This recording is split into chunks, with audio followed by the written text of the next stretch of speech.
Why are Buddhist countries often poorer than the West? A surprising truth. Does religion determine a nation's development? This is a painful question that, whenever raised, easily sparks debates full of passion and prejudice. At a glance at the world map, many people notice an apparently obvious phenomenon. Countries steeped in Theravada Buddhist influence, such as Cambodia, Myanmar, Laos, or Sri Lanka, often appear impoverished, underdeveloped, and even mired in chronic political instability. Meanwhile, Western countries, where Christianity served as a spiritual foundation for centuries, have become global centers of power, wealthy, stable, and leading advances in science and technology. From this, a hasty conclusion is drawn. Perhaps Buddhism, with its spirit of letting go and renunciation, saps the desire to strive, while Christianity, with its discipline and ascetic work ethic, sows the seeds of prosperity. That question touches not only economics, but also strikes at the faith and spiritual identity of hundreds of millions. It suggests a comparison that seems simple but hides many layers of complexity. For if religion were truly the single key, why did Japan, deeply influenced by Buddhism and Confucianism, become an industrial power so early? Why did South Korea and Singapore, shaped by East Asian culture, rise miraculously within a few decades? And if Christianity were the formula for prosperity, why do many countries in Africa and Latin America, where the vast majority are Catholic, remain trapped in poverty and instability? These exceptions are like small cracks in a seemingly solid wall, forcing us to look more carefully and cautiously. In reality, no religion can single-handedly decide the fate of an entire people. Buddhism or Christianity, Islam or Hinduism, each is only one piece of the vast mosaic called human development.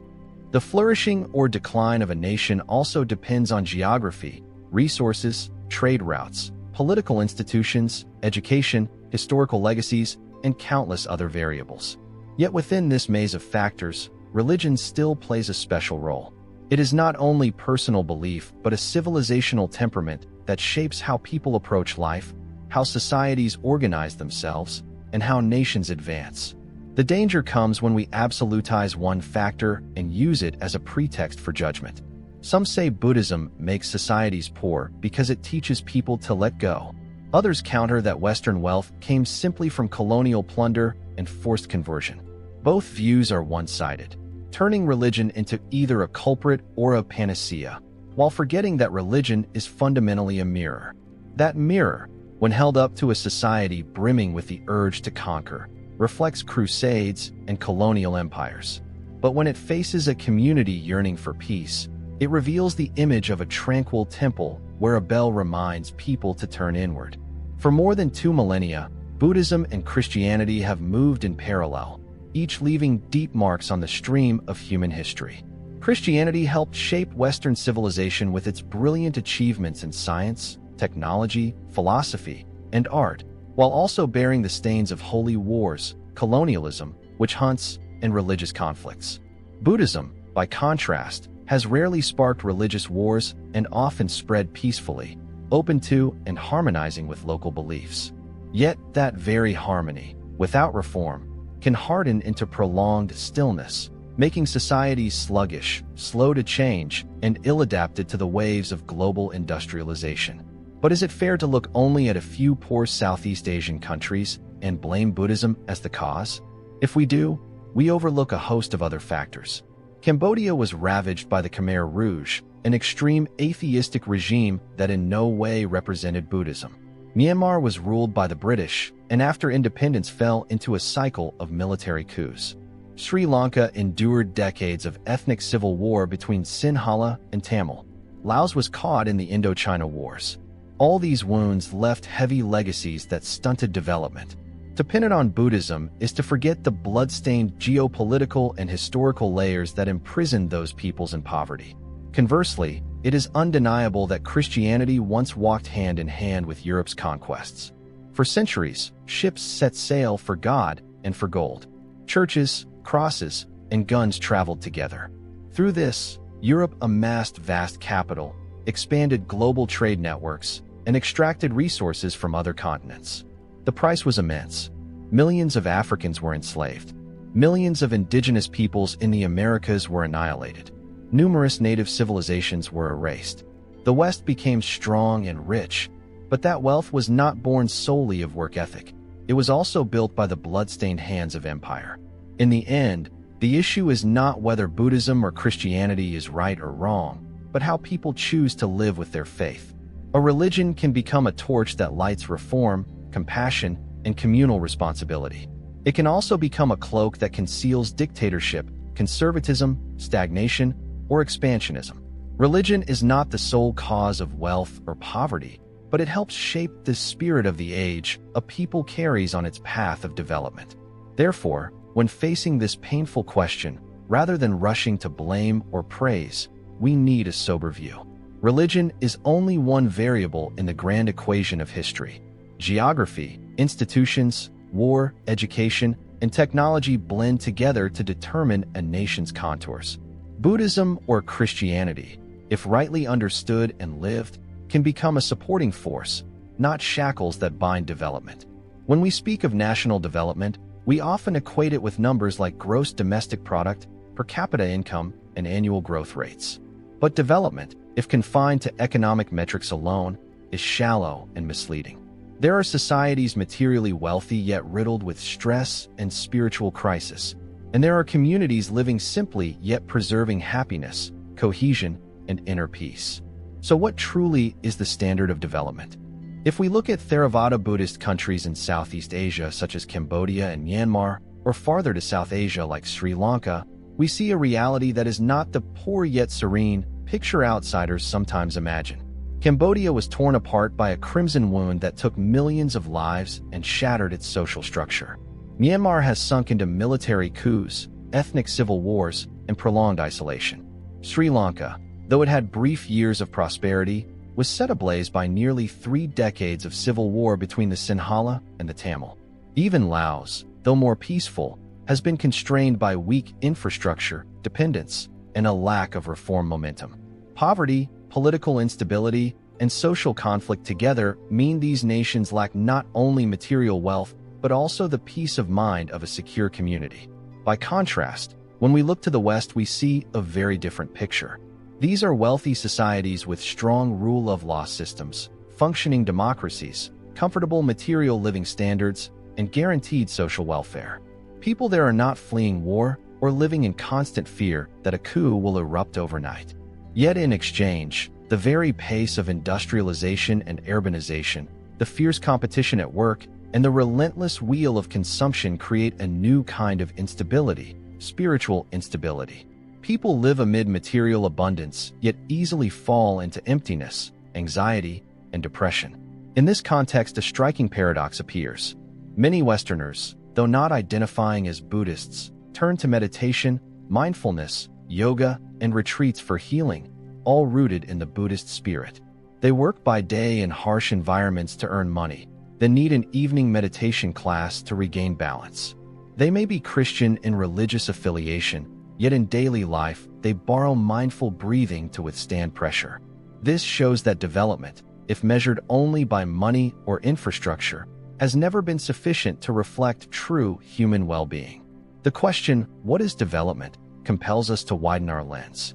Development is not only economic growth, but also building a society with political stability, legal fairness, environmental sustainability, and spiritual health.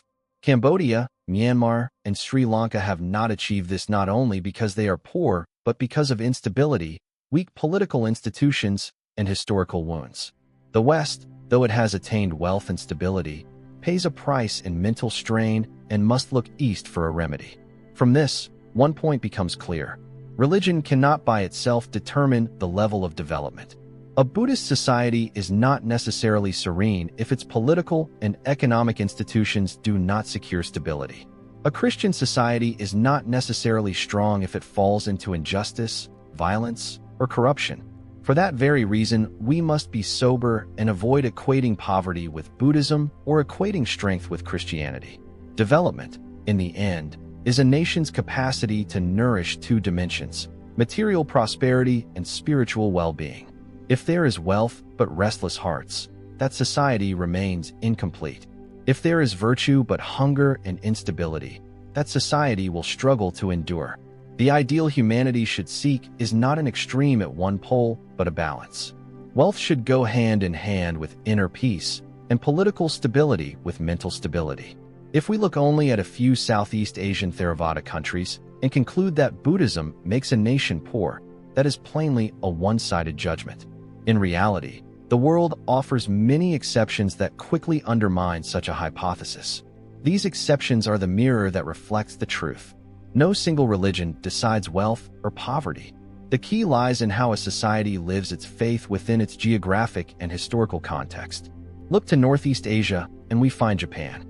This is a country strongly shaped by Mahayana Buddhism intertwined with Shinto and Confucianism. After a long feudal period, Japan embarked on the Meiji Restoration in the 19th century, opened to the world, absorbed Western science and technology, and reformed its institutions and education. In just a few decades, a nation once deemed backward rose to become an industrial power, defeated the Russian Empire in the 1905 war, and became a major force of the 20th century. Who could claim that the Buddhist spirit prevented Japan's development? On the contrary, many scholars argue that discipline, patience, and a sense of community, steeped in Buddhist philosophy, helped forge the Japanese miracle. Going further, we meet South Korea. This country was also deeply influenced by Buddhism historically, though Confucianism and Christianity later became prominent as well. After the Korean War, South Korea was poor and devastated, once ranked among the least developed countries. Yet in half a century, through institutional reforms, universal education, industrialization, and an aspiration to rise, South Korea became one of Asia's leading economies and exported its culture worldwide through the Hallyu Wave. This is clear evidence that a nation with Buddhist traditions can become rich and powerful if it seizes opportunities and governs well. We cannot overlook Singapore. Although it is multi-religious, Buddhism has the largest share of adherents. Born in a post-colonial context, Singapore had no resources and was just a small island. Yet with strategic vision, social discipline, and open trade policies, it rose to become a leading global center for finance and logistics. Its citizens may be Buddhists, Christians, Muslims, or Hindus, but what matters is that they live under a stable rule of law, an effective government, and advanced education. Clearly, Buddhism is not the reason for underdevelopment here. Another example is Taiwan, where Mahayana Buddhism has flourished alongside industrialization and democratization. Taiwan is renowned not only for its high-tech economy, but also as a global center of Buddhist learning, with organizations like Fo Guangshan and schools of thought with international influence. This shows a society can be simultaneously modern and wealthy while preserving deep Buddhist traditions. Conversely, if one claims Christianity is a sure path to prosperity, look to Latin America and Africa. These are regions where the majority follow Catholicism, a major branch of Christianity. Yet Brazil, Mexico, Peru, and many African nations such as the Congo, Angola, and Nigeria remain mired in injustice, corruption, poverty, and political instability. Clearly, having many Christians does not guarantee a developed, stable society. The causes lie elsewhere. Colonial legacies, weak institutions, structural inequality, and dependent economies. Even within the West, there are differences. The Nordic countries, such as Norway, Sweden, and Denmark, rooted in Protestant traditions, are often seen as models of social welfare and sustainable development. But in Southern or Eastern Europe, where Catholicism and Orthodoxy predominate, many countries still struggle more in economic and governance terms. Thus, even within the same religion, different histories and institutions lead to different levels of development. All these exceptions lead us to an inescapable conclusion. There is no simple formula of this religion is rich, that religion is poor. Reality is far more complex. A religion lays down a foundation of moral values and a way of seeing life. But a nation's development also depends on how the government operates, how society is organized, its geography, natural resources, wars, education, and global integration. Change a few variables, and the outcome can be entirely different. The global picture is therefore not a straight line linking Buddhism to poverty or Christianity to wealth. It is a canvas of many shades, with bright and dark patches on both sides. And precisely when we look at that canvas, we see that instead of searching for an easy answer, people need to learn to understand complexity and accept that the history of development is always woven from many different threads. In the flow of world religions, Buddhism is known as one of the traditions that rarely causes wars, has no holy wars, and does not force conversion. Its core teachings are compassion, non-self, impermanence, letting go, and non-harm. The Buddha did not set up a supreme God demanding absolute obedience. He pointed out the path to the cessation of suffering and encouraged each person to contemplate their own mind and transform greed, anger, and delusion. This has shaped the gentle, accommodating character of Buddhism throughout more than 2,000 years of diffusion. When Buddhism enters a land, it usually does not clash sharply with local beliefs. In China, it blended with Taoism and Confucianism. In Japan, it intertwined with Shinto. In Vietnam, it harmonized with ancestor veneration. This flexibility has enabled Buddhism to adapt widely, fostering a tolerant culture with less extremism and less violence.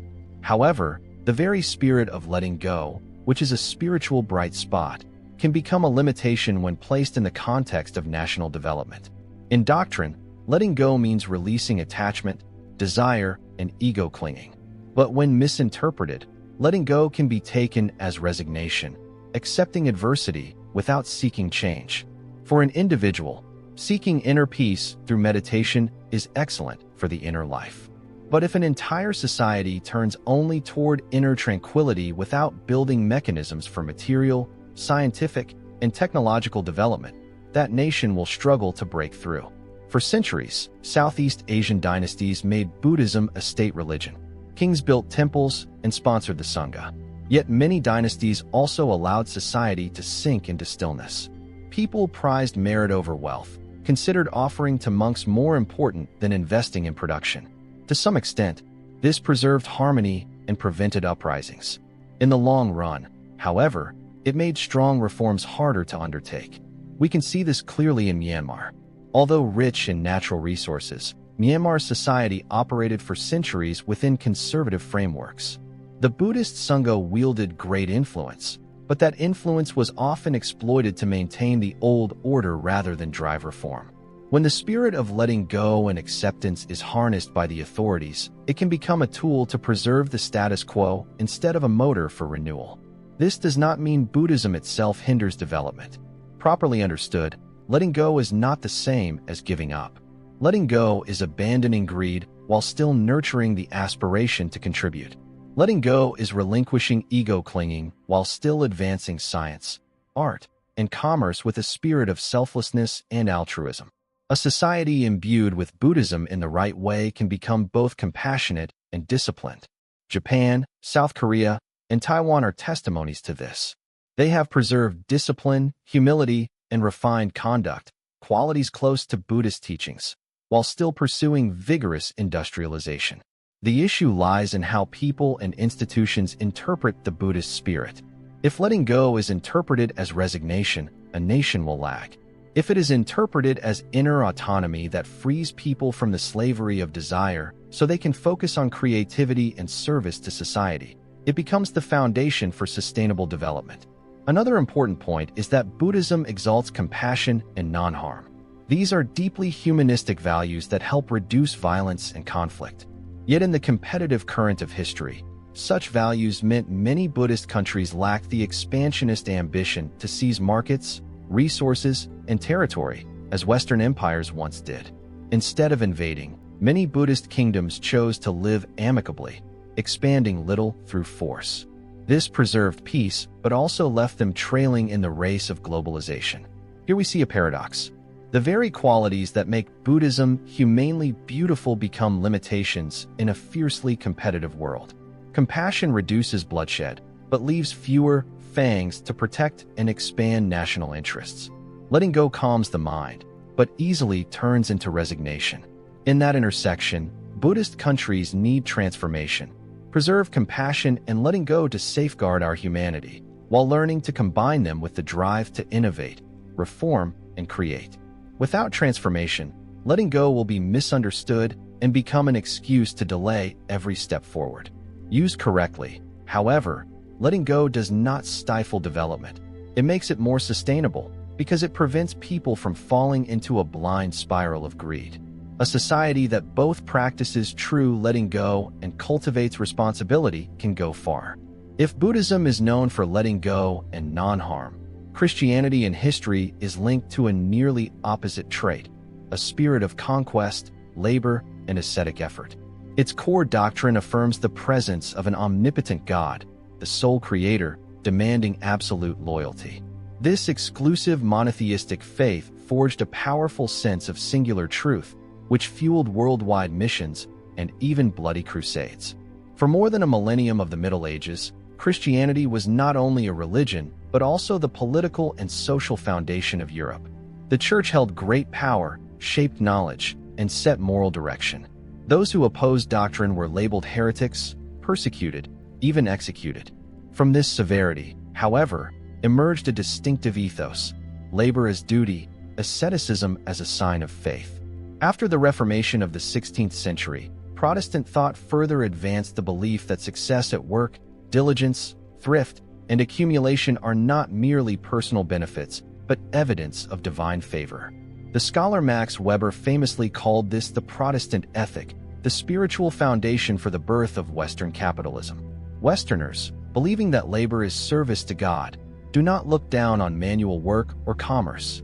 They do not seek serenity through renunciation, but seek salvation in success, in wealth accumulated through sweat and discipline. This is, in effect, a sacralization of ambition. Ambition clothed in religion, becoming a legitimate driving force for individual striving. Alongside that work ethic, however, Christianity is intertwined with a history of conquest. The Crusades from the 11th to the 13th centuries were not only religious expeditions, but also opportunities for Europe to expand trade, seize territory, and encounter Arab civilization. Entering the age of exploration, people carried not only the compass and the lateen sail, but also the cross, the church, and sermons about God. Millions of indigenous peoples in the Americas were forced to convert. Many native civilizations were erased, and resources were shipped to Europe. Behind the call to evangelize was a comprehensive extraction. Through this, the West accumulated capital and opened the era of commerce and industrialization. From a modern perspective, we can condemn the Crusades and colonialism as brutal and unjust, yet we cannot deny that the same spirit ignited in Western society a mindset of outward expansion, going farther, discovering more, conquering more. From that, science, technology, commerce, and industry advanced rapidly. In a certain sense, Christianity became a catalyst for a society that constantly looked outward and sought the new. We must also see both sides. This exclusivist faith and conquering spirit brought wealth and power to the West, but left countless wounds on humanity. Centuries of religious wars, witch hunts, persecution of heresy, colonial massacres, all are bound up with Christian history. Thus, if we say one-sidedly that Christianity caused development, we ignore the heavy price the world paid. More importantly, like Buddhism, Christianity has no single, immutable essence. In different contexts, it is interpreted and practiced differently. In Europe, after the Enlightenment, Christianity was gradually brought under limits. Church and state separated, and society secularized. Religion remained, but it no longer stifled science. The spirit of labor and discipline remained, but it was joined by freedom, ideas, democracy, and the rule of law.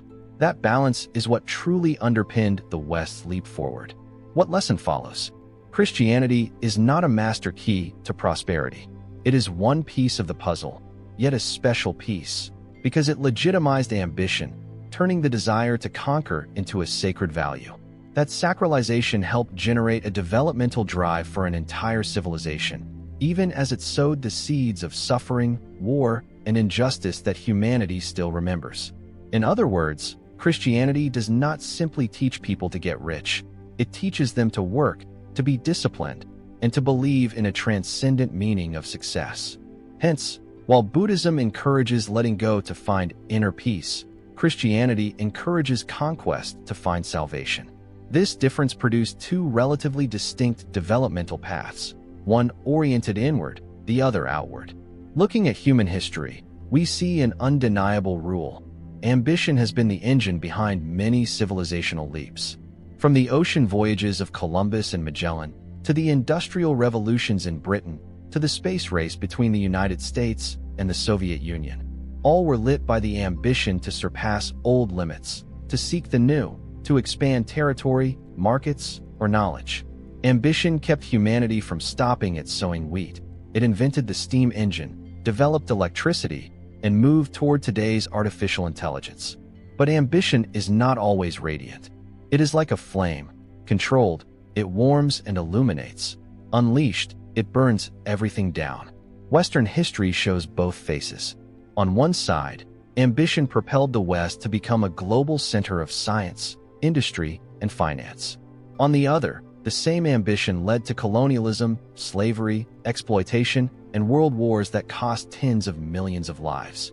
In contrast, many Buddhist countries, shaped by the spirit of letting go and compassion, historically chose a less ambitious path.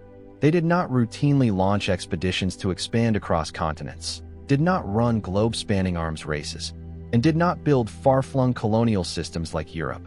This helped them avoid causing global catastrophes, but it also cost them opportunities to accumulate capital, technology, and markets, the very foundations of the Western takeoff. So we might say ambition created the West's developmental momentum, while letting go made Buddhist societies less inclined to break through. But that is only one slice of the picture, because ambition without wisdom and ethics easily turns ferocious and destructive. The 20th century proves the point. 2 world wars, Nazi Germany, slavery in America, colonial devastation, all are the dark side of unbridled ambition. Meanwhile, many Buddhist countries, though slower to industrialize, did not unleash catastrophes on a global scale. The question is whether ambition is truly a necessary condition for development, or whether humanity can find another path where progress continues without a price paid in blood and tears. The answer likely lies in transforming ambition. When the ambition for power, territory, and profit is unchecked, it becomes poison. When it is redirected towards scientific discovery, improving quality of life, and healing the planet, it becomes a positive catalyst.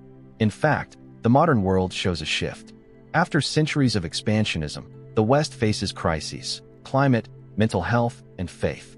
At this moment, Buddhist ideas of letting go, limiting desire, simplicity, and mindfulness have become a balancing medicine. Across major cities in the United States and Europe, mindfulness courses, meditation centers, and yoga studios are everywhere. Westerners still keep the ambition to develop, but also look east to learn inner mastery, so ambition does not turn into a wildfire.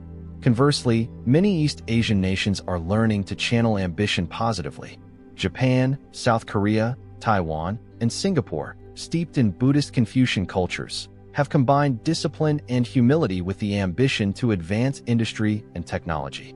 They show that letting go does not mean abandoning aspiration, and ambition, when governed by discipline and ethics, can carry a society far without losing its humanity. The lesson is clear. Ambition is necessary, but it must go hand in hand with wisdom and compassion. Otherwise, it becomes a source of suffering. Conversely, if there is only letting go without aspiration, society will stand still.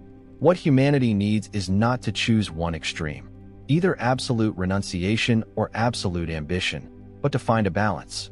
One might say ambition is the warhorse, while letting go is the reins. If there is only the horse without the reins, it will charge blindly and cause disaster. If there are only the reins without the horse, we will never go far. Only when horse and reins move together does the path of development become a safe, sustainable, and meaningful journey. If ambition is the flame that made the West explode, then letting go is the cool breeze that soothes the Eastern soul. In Buddhism, letting go is a profound concept. It means releasing attachments, not being swept away by craving, and not allowing the ego to bind itself to winning and losing, gain and loss. A person who knows how to let go can pass through suffering with a tranquil mind, living amid the currents of life without being toppled by storms. This is a lofty spiritual value, a key to freeing the individual from the vortex of afflictions. However, When letting go is applied to the social sphere, it can create a limitation. A society that overemphasizes renouncing desire while lacking the aspiration to build will easily fall into complacency. People may be content with poverty so long as they are left in peace. Officials may regard donating to temples and erecting statues as greater merit than land reform or expanding commerce. Courts may choose to preserve superficial stability rather than push through thorough reform. The price of that stability is prolonged stagnation. For centuries, many Theravada Buddhist countries in Southeast Asia followed this path. While Westerners set out to sea, discovered the Americas and Africa, and expanded global trade, many courts in Buddhist regions focused more on spiritual activities than social reforms. This was not necessarily due to Buddhist doctrine itself, but rather to how people interpreted letting go. Instead of releasing ego clinging to seek wisdom and the power to serve, they turned letting go into an excuse to accept the status quo. If we compare, we see a difference. Letting go in its true sense is freeing oneself from the bonds of greed. Misconstrued, it becomes giving up. Between letting go and giving up lies a thin line. One who truly lets go may not need much wealth, but still works wholeheartedly for the common good. One who gives up stops striving, claiming that since life is impermanent, there is no need to try. One side is wisdom, the other is a surrender to fate. In reality, many Theravada Buddhist societies have fallen into the trap of resignation when facing difficulties, instead of pursuing bold reforms. They chose to wait and endure, believing that karmic results would pass.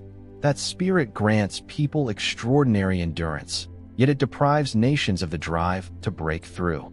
Meanwhile, places that combine letting go with a desire for reform, like Japan and South Korea, prove that Buddhism does not hinder development, provided it is rightly understood. Another aspect is that when letting go enters political life, it can reduce decisiveness. Leaders who lean too much toward conciliation and patience may miss opportunities for reform or respond too slowly to major upheavals.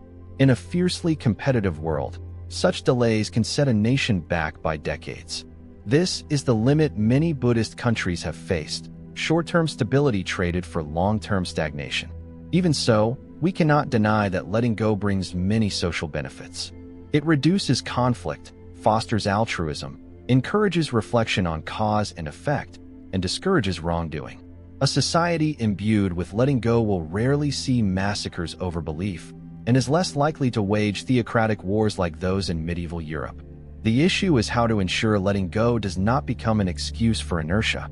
The key may lie in transforming letting go from the personal to the societal level.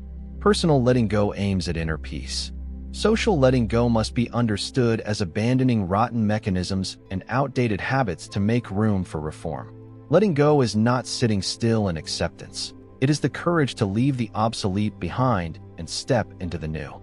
In the modern context, many movements of engaged Buddhism have shown another path. Letting go does not mean passivity. It is the foundation for social service.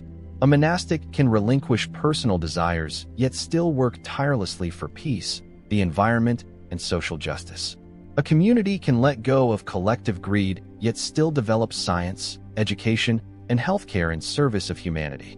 Understood in this way, letting go is not a limitation, but a driving force toward a more humane and balanced model of development.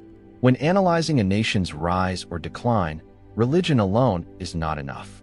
One foundational factor shaping economic and political destiny is geography and trade. History shows that lands situated on vital trade routes become wealthy centers early, regardless of religion. Conversely, regions isolated by mountains or deserts, or with limited access to the sea, often struggle to accumulate wealth and exchange knowledge. Europe is a prime example. It lies along the Atlantic, with jagged coastlines and favorable natural harbors. Dense river systems such as the Rhine, Danube, and Seine made transporting goods easier. When maritime technology advanced, Europeans needed only to set sail to reach Africa, the Americas, and then Asia. With these advantages, they quickly controlled global trade routes, amassing gold, spices, raw materials, and knowledge from many civilizations. The West's wealth derived not only from work ethic or ambition, but also from geographic gifts bestowed by nature. By contrast, Look to mainland Southeast Asia, where many Theravada Buddhist countries are concentrated. Myanmar, Laos, and Cambodia all have complex mountainous terrain. Many areas are landlocked or have limited access to the sea. Laos is entirely landlocked, so almost all international trade depends on its neighbors. Cambodia has a small coastline, but much of its territory is floodplain and lacks major deepwater ports. Myanmar has a long coastline, yet mountain ranges and weak infrastructure cause immense obstacles to commercial connectivity. This geography has severely constrained seaborne trade, the prime driver of globalization from the 16th century onward. Meanwhile, the powerful Asian nations of today, Japan, South Korea, and Singapore, are all tied to the sea. Japan is an archipelago, South Korea has a long coastline, and Singapore sits right on the Strait of Malacca, a vital artery of global trade. Thanks to these positions, they easily merged into the waves of global commerce, becoming hubs of industry, ports, and finance. Without accounting for geography, it is hard to explain why a small, resource-poor Singapore is richer than a vast, resource-rich Myanmar. Geography affects not only trade but also shapes social character. Maritime nations tend to be open-minded, adventurous, and ready to absorb new knowledge. Mountain forest nations tend to be more closed, conservative, and reliant on self-sufficiency. This also helps explain why many Southeast Asian Buddhist countries have little tradition of far-reaching maritime expeditions or long-distance sea trade, while the West and Northeast Asian nations exploded into commercial empires. It is also trade that creates capital accumulation. By controlling sea routes, Europe amassed enormous quantities of gold and silver from the Americas, spices and goods from Asia, and slaves from Africa. That capital became the financial raw material for the industrial revolutions. By contrast, the mainland countries of Southeast Asia lacked the conditions to amass large capital from intercontinental trade.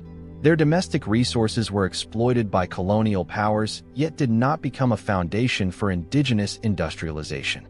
Looking back, we see that religion does not decide whether a country is rich or poor, but geography and trade capacity have an enormous impact. Westerners may cite Christianity to explain their wealth, but in truth, had they not been on the Atlantic and able to control global sea lanes, Christianity alone could not have produced the Industrial Revolution. Conversely, if Myanmar or Laos had strategic coastlines like Singapore, they might also have become commercial hubs, whatever their religion. The lesson is clear. Development is the resonance of many factors. Religion shapes spiritual values, but geography shapes access to resources and markets. A people may have strong faith, but if isolated by mountains and without gateways to the sea, their development path will be far more rugged. Conversely, a people may harbor many internal contradictions, but if they sit on a vital trade route, they will soon become a wealthy center. If geography determines commercial advantage, the history of colonialism has etched deep scars on many countries' development. Looking at Theravada Buddhist nations like Cambodia, Myanmar, Sri Lanka, and Laos, one clear commonality appears. All were once colonies or heavily dominated by European empires. The colonial legacy was not strong infrastructure or complete democratic institutions, but a brutal extraction system that plundered resources and fractured societies. In the 19th and 20th centuries, Cambodia was squeezed between Siam to the west and Vietnam to the east, then fell under French control. Instead of investing to build a self-sufficient nation, the French chiefly exploited resources, established plantations, squeezed rice and rubber, and maintained a governing apparatus serving the metropole's interests. After independence, Cambodia lacked a sufficiently strong intellectual and technocratic class to run the country.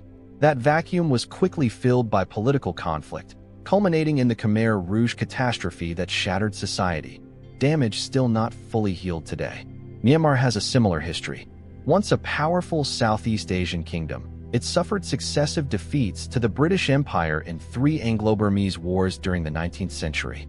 After annexation into British India, Myanmar became part of the colonial extraction machine. The British focused on timber, oil, and minerals, turning Myanmar into a source of raw materials for British industry. The administrative system was built not to develop the country, but to maintain control. After independence in 1948, Myanmar quickly fell into cycles of military coups because its institutional foundations were too weak and ethnic tensions, exacerbated under colonial rule, were acute. Sri Lanka was no exception. Strategically positioned in the Indian Ocean, it fell in turn to the Portuguese, the Dutch, and the British. The British turned Sri Lanka into tea, coffee, and rubber plantations while the native population was heavily exploited. Upon independence in 1948, the country inherited a dependent economy and a society deeply divided between the Sinhala majority and Tamil minority. Those tensions erupted into a civil war that lasted nearly 30 years, destroying developmental gains. Laos, a small country, fell under French control like Cambodia and Vietnam. The French had little interest in industrializing Laos, which they saw as having limited economic value. They maintained a loose governing system and extracted timber and some products. After the French withdrew, Laos was immediately drawn into the Indochina Wars, becoming a battlefield for global power blocs. Its already weak economic base, compounded by heavy bombardment, left the nation stuck in poverty. It is evident that when Western empires exploited colonies, their goal was never the development of the native populations. They cared only about removing resources, using cheap labor, and erecting a power structure to sustain exploitation. By contrast, where settlers established new homelands, like North America, Australia, and New Zealand, they built relatively comprehensive institutions because they considered those places new homes. This divergence created a huge developmental gap between extractive colonies and settler colonies. The consequences of colonialism did not end with independence. On the contrary, those legacies continued to haunt generations. After liberation from colonial rule, Theravada Buddhist societies faced three major problems: dependent economies, weak institutions, and ethnic political conflicts. These factors pulled them into cycles of instability, coups, and civil wars that squandered developmental opportunities. Meanwhile, the West, the former conqueror, grew rich from the very spoils of colonial extraction. Capital accumulated from trade and plunder became the launchpad for industrial revolutions, the expansion of scientific education, and the building of the rule of law state. Therefore, to compare an impoverished former colony with a wealthy former colonizer and reduce the difference to religion alone is a gross injustice to historical truth. Modern wars only made matters worse. Myanmar fell under military rule and ethnic conflict. Cambodia was devastated by the Khmer Rouge. Sri Lanka sank into civil war. Laos became the world's most heavily bombed country per capita. The West, though it endured 2 world wars, recovered quickly thanks to solid industrial foundations and global resources and continued to lead. From this, we can see that the legacies of colonialism and war, not Buddhist doctrine itself, are the direct reasons many Buddhist countries have lagged in development. Religion is only a spiritual factor. It is institutions and political history that determine how fast a nation rises or falls. In history, not only Buddhism or Christianity, but most major religions have had complex relationships with the state and political power. When religion is placed in the hands of rulers, it can legitimize regimes and preserve order, but it can also delay reform and stifle freedom of thought. Differences in how civilizations manage this relationship have significantly contributed to the development gap between the West and many Buddhist countries. In Theravada Buddhist nations, especially Myanmar, Cambodia, and Sri Lanka, the Sangha plays a major role. Monks are not only guardians of doctrine but moral symbols, even wielding deep political influence. In many periods, dynasties relied on Buddhism to consolidate power. Kings patronized the Triple Gem, built temples and stupas, and made offerings to the Sangha. In return, the Sangha supported royal authority, viewing the king as a protector of the faith. This relationship created a closed loop. Buddhism legitimized politics, and politics sheltered Buddhism. This model has a positive side. It helps maintain social stability and binds the populace to the court through religious faith. But the downside is that when religion is too tightly bound to the state, it is hard for it to remain independent enough to critique or drive reform. In Myanmar, the Sangha could rally against British colonialism, but when the country fell into the hands of the military, parts of the clergy were exploited as propaganda tools. In Cambodia, Buddhism was once the state religion but was later abused by various regimes and even decimated under the Khmer Rouge. Sri Lanka is similar. Sinhala Buddhism became a political instrument, exacerbating conflicts with Tamil communities aligned with Hinduism and Christianity, and helping ignite civil war. By contrast, the West went through a period when the Catholic Church dominated completely, even over kings. Yet from the Renaissance and the Enlightenment onward, Europe gradually separated religion from politics. The 16th century Reformation shook papal authority. Subsequent democratic revolutions demanded the separation of church and state. As science rose, religion was forced to yield space to reason and empiricism in social life. This secularization opened a realm of intellectual freedom in which science, philosophy, and the arts could develop without the shackles of theocracy. The difference is clear. In many Buddhist countries, religion and state remain interwoven, leading to the politicization of Buddhism.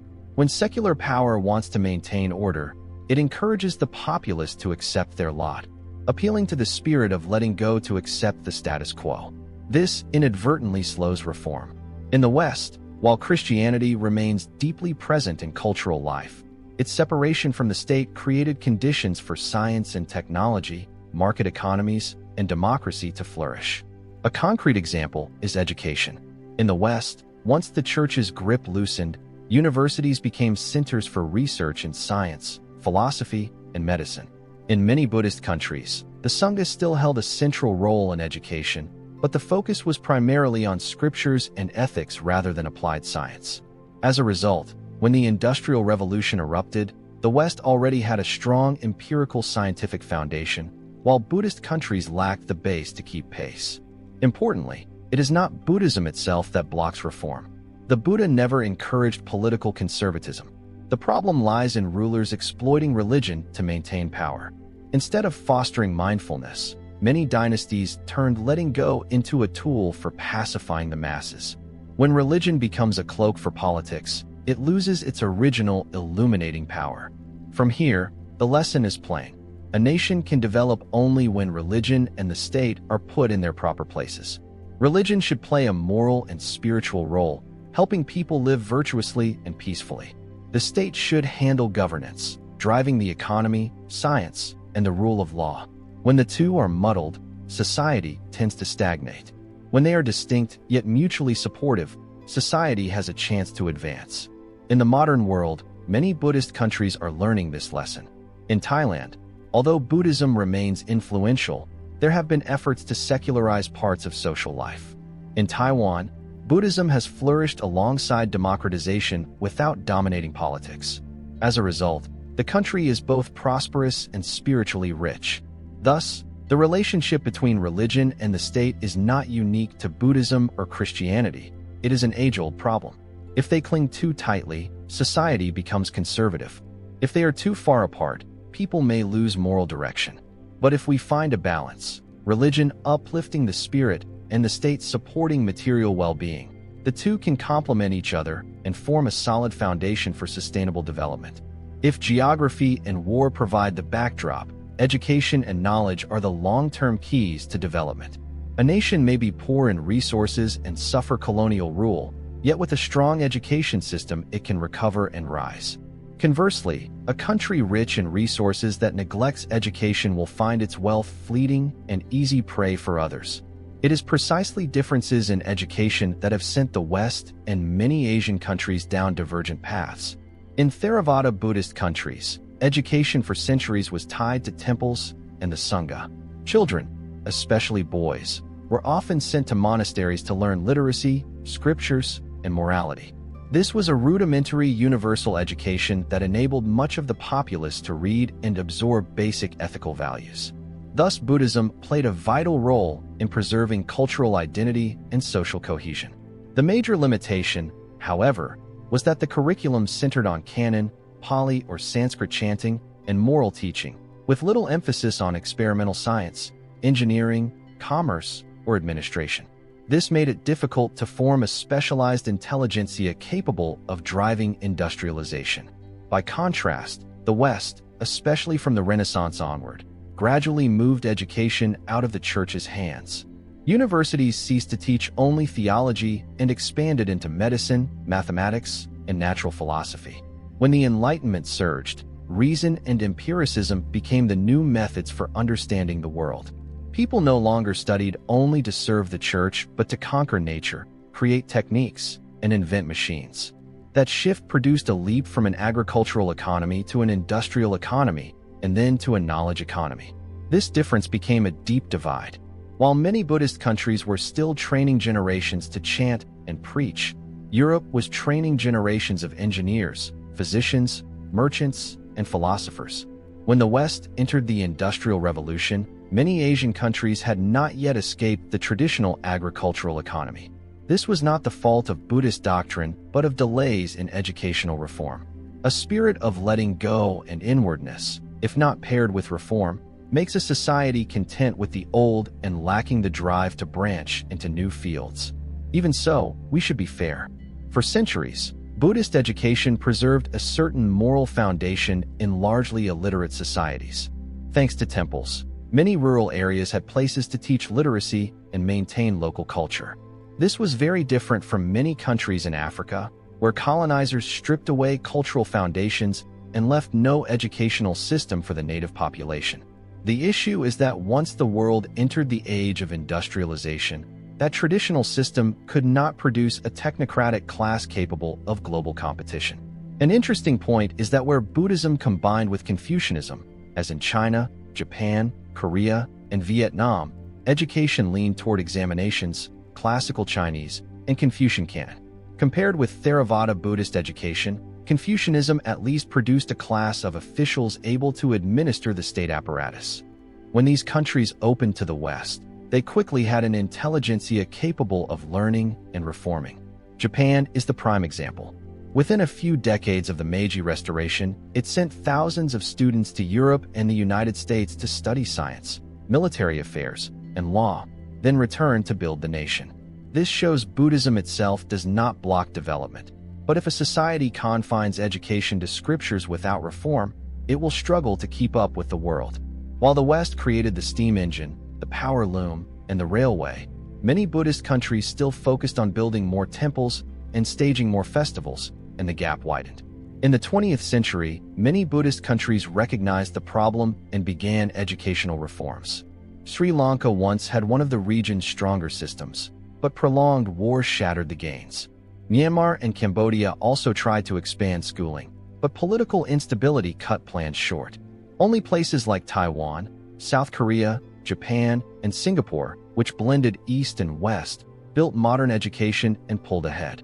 The lesson is that education decides the long road, while religion shapes the temperament.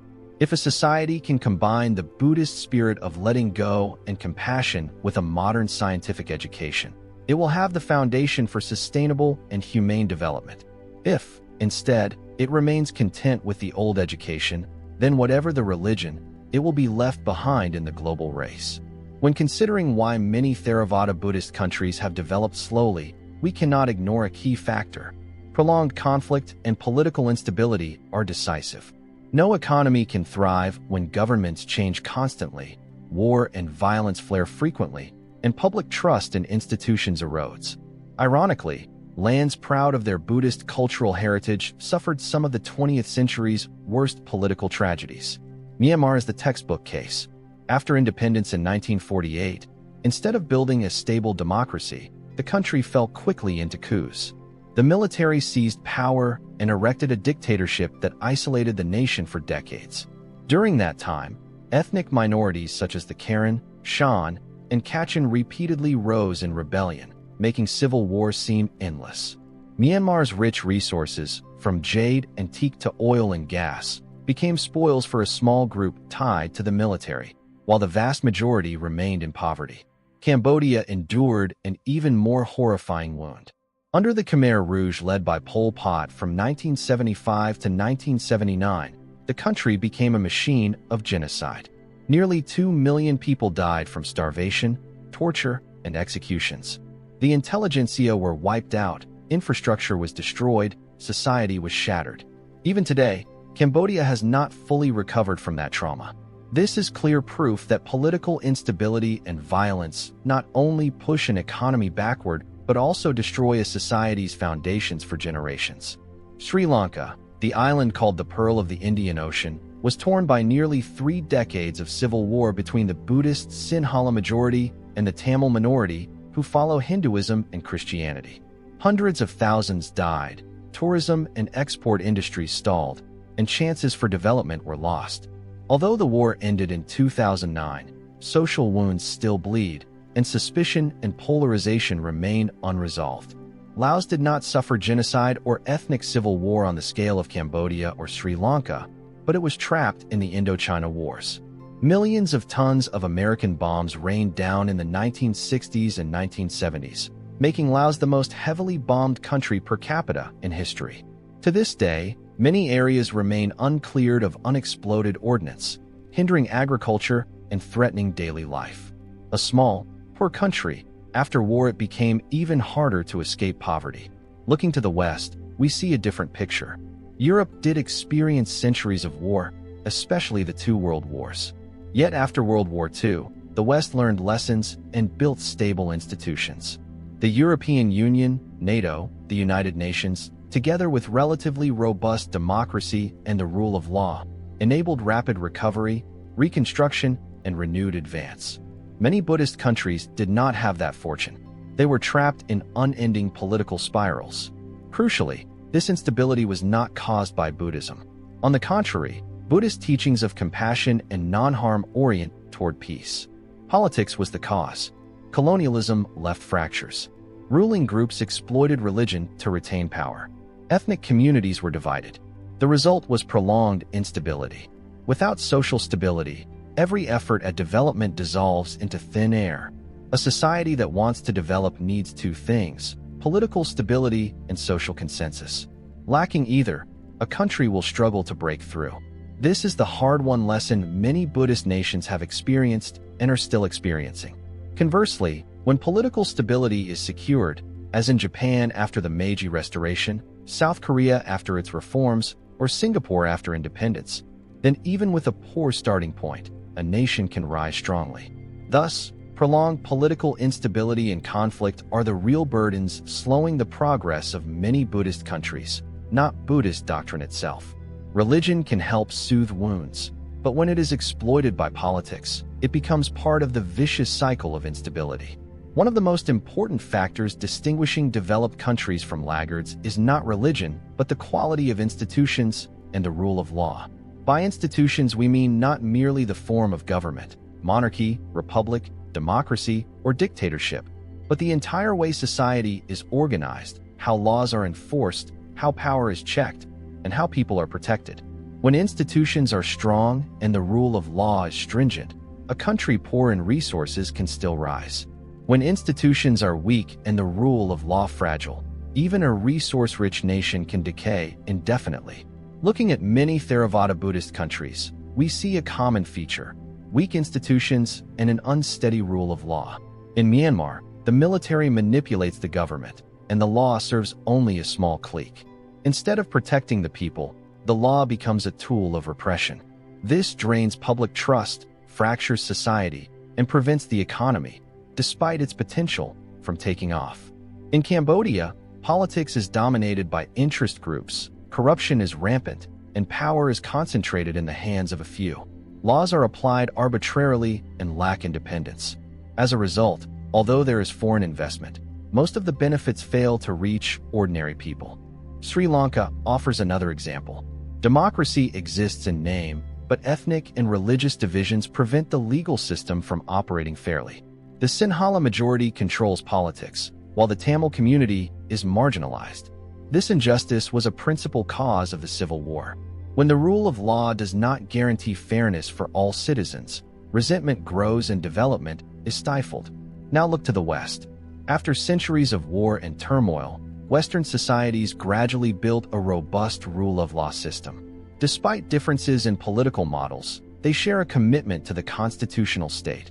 Government power is limited by law, property and individual freedoms are protected, courts are relatively independent, and citizens can participate in politics through elections. This creates a stable environment that encourages investment, innovation, and social cooperation. Singapore is a clear demonstration of institutional strength. With no natural resources and a small population, its government built a strict rule of law and fought corruption decisively. Laws are applied fairly, from officials to ordinary citizens. Everyone is accountable before the law. As a result, Singapore has become one of the world's leading financial and commercial hubs, despite starting far behind many of its neighbors. This shows that religion cannot substitute for institutions and the rule of law. Buddhism can foster personal ethics, compassion, and letting go, but without a fair legal system and an effective government, that ethics remains at the personal level and cannot protect and uplift society as a whole. Conversely, a nation may not be particularly devout, but if the rule of law is strict, it can still thrive. It is also worth noting that many dynasties in Buddhist countries invoked religion to consolidate power while neglecting to build modern legal institutions. They relied on the prestige of the Sangha and religious faith to maintain order. But as society changes, bonds of belief are no longer enough. A country that wants to go far needs a clear legal system capable of managing the economy, commerce, science, and technology, domains religion cannot replace. A prime example is Japan after the Meiji Restoration.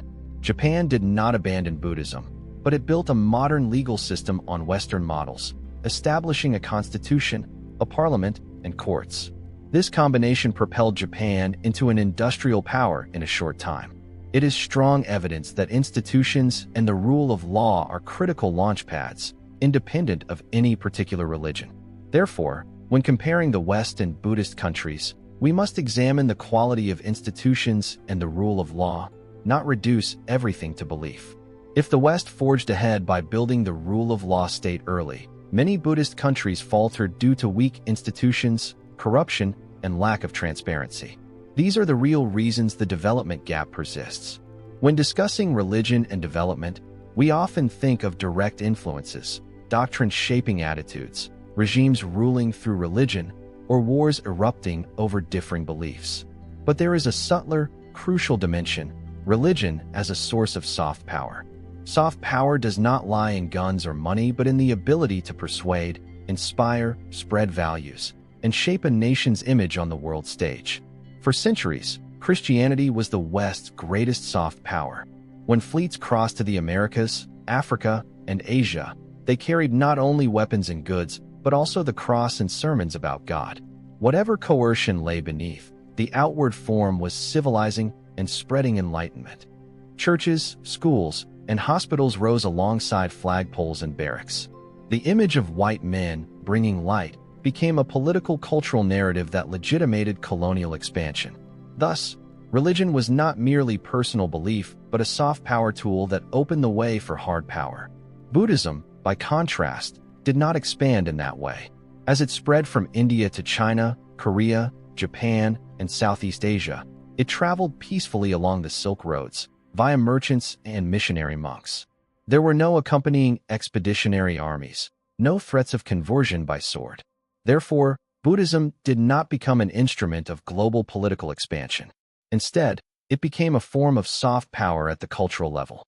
Buddha images, temples and stupas, scriptures, and the arts of meditation gradually became integral to Asian identity and deeply influenced world culture and art. In modern times, the difference has become even clearer.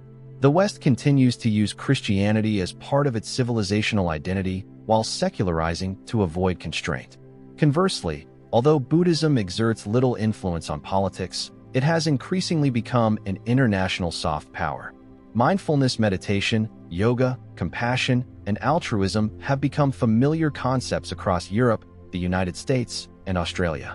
Millions of Westerners take mindfulness courses, practice breath therapy, and attend Vipassana retreats. Leading universities also research and apply meditation in medicine, psychology, and education. In this sense, Buddhism has become one of Asia's most powerful cultural exports. This shows that religion, when used as soft power, can generate enormous benefits for a nation. Japan, South Korea, Taiwan, and Thailand all know how to promote Buddhism as part of their identity. Japan showcases Zen through the tea ceremony, contemplative gardens, and architectural arts. South Korea presents Jogi Zen as a cultural tourism experience. Taiwan brings Buddhist organizations like Tzu Chi and Fo Guangshan onto the international stage, engaging in charity while promoting its image. Thailand uses the image of a Buddhist land to attract millions of tourists each year. This is how Buddhism can be transformed from an inner resource into an economic, cultural asset. Conversely, countries that bind Buddhism to politics, such as Myanmar or Sri Lanka, undermine its soft power. When Buddhism is associated with ethnic violence or propaganda, its international appeal is severely damaged. Instead of becoming a cultural bridge, religion turns into a symbol of division.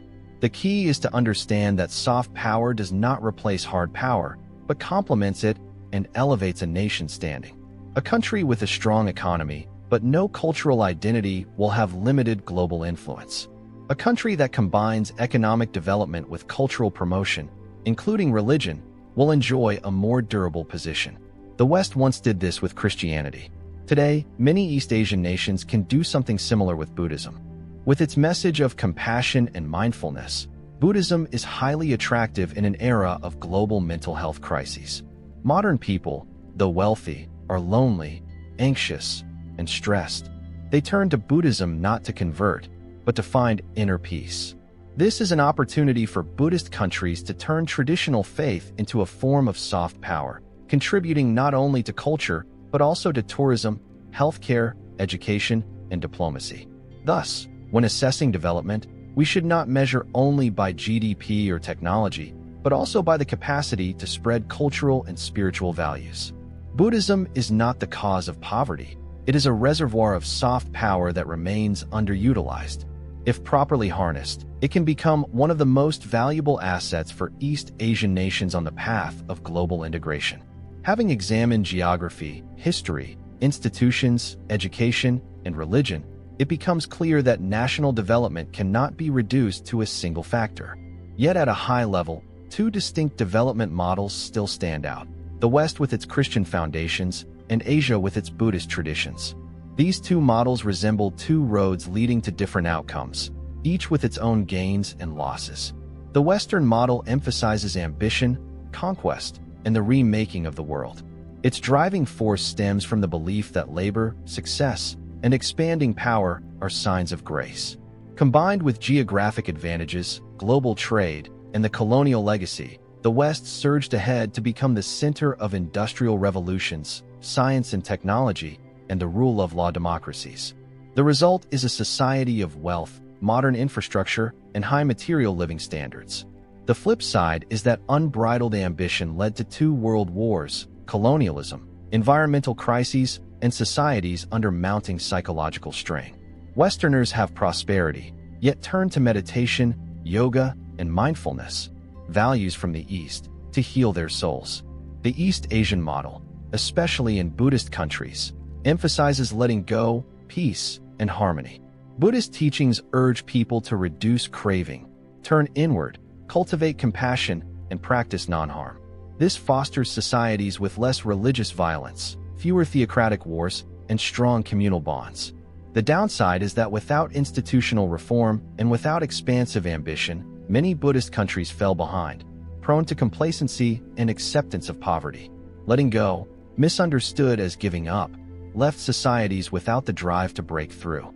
And when war or colonialism arrived, these countries often lacked the strength to resist, leading to collapse or prolonged dependence. In a head-to-head comparison, we might say the West is strong materially but weak spiritually, while many Buddhist countries are weak materially but possess latent spiritual strength. One side focuses on conquering the external world, the other on conquering the inner world. One advances science and technology, the other preserves ethics and culture. Both pay a price. The point is that neither model is perfect. A society that focuses only on material prosperity while neglecting the spirit will face a crisis of values, leading to depression, loneliness, and loss of purpose, precisely what the West is experiencing. A society that focuses only on the spirit while neglecting material foundations will lack social security, fall into poverty and instability, and easily become a victim of foreign powers, as many Buddhist countries have experienced. The essential lesson is to reconcile the two models. Humanity cannot march forever down a path of pure ambition, nor can it stand still in complacency. The ideal is a hybrid model, using Buddhist wisdom to balance the inner life and curb excess greed, and taking from Christianity the ethic of labor and responsibility to drive development, without letting it turn into extreme expansionism. In practice, many nations have already found this middle way. Japan, South Korea, Taiwan, and Singapore are deeply influenced by Buddhism and East Asian culture, yet they learned from the West in building institutions, education, and science and technology. As a result, they modernized while preserving cultural identity. People enjoy high material living standards, yet still turn to meditation and the ethic of compassion. This can be seen as a hybrid model that leverages the strengths of both sides. Conversely, the contemporary West is learning from Buddhism to balance life. Concepts like mindfulness, compassion, and interbeing have entered the language of psychology, medicine, and education in the United States and Europe. Many major companies, schools, and hospitals apply meditation and mindfulness as methods of mental care. Even the most prosperous societies acknowledge that material wealth alone cannot bring happiness. The wisdom of the East is needed as a complement. In summary, the point of comparing the two models is not to judge which is right or wrong, but to recognize that each holds only half the truth. The West has shown that ambition and the rule of law can create wealth. Buddhism has shown that letting go and compassion can preserve our humanity. In the 21st century, humanity needs to combine both so we can be both prosperous and peaceful, modern and humane. After a long journey through history and thought, the most important task is not to pit Buddhism against Christianity to find a winner, but to discern the shared lessons for humankind. Both traditions have left great values and revealed clear limits. The wisdom of our time is to integrate, not to confront. First, we must acknowledge that the material and the spiritual are both essential. A society that pursues the economy alone and treats GDP growth as its sole goal will soon plunge into a spiritual crisis. Conversely, a society that stresses morality and inner life while neglecting infrastructure, education, and science will lack the foundation to secure happiness for all. The greatest lesson, therefore, is balance. Material development must go hand in hand with spiritual development. Second, religion must keep to its proper role. It should not become a political tool for maintaining power, nor should it lock itself inside dogma. Religion should return to its roots, nurturing compassion, ethics, responsibility, and the aspiration to live well. When it holds to that role, Buddhism, Christianity, or any faith can serve as a spiritual anchor for society.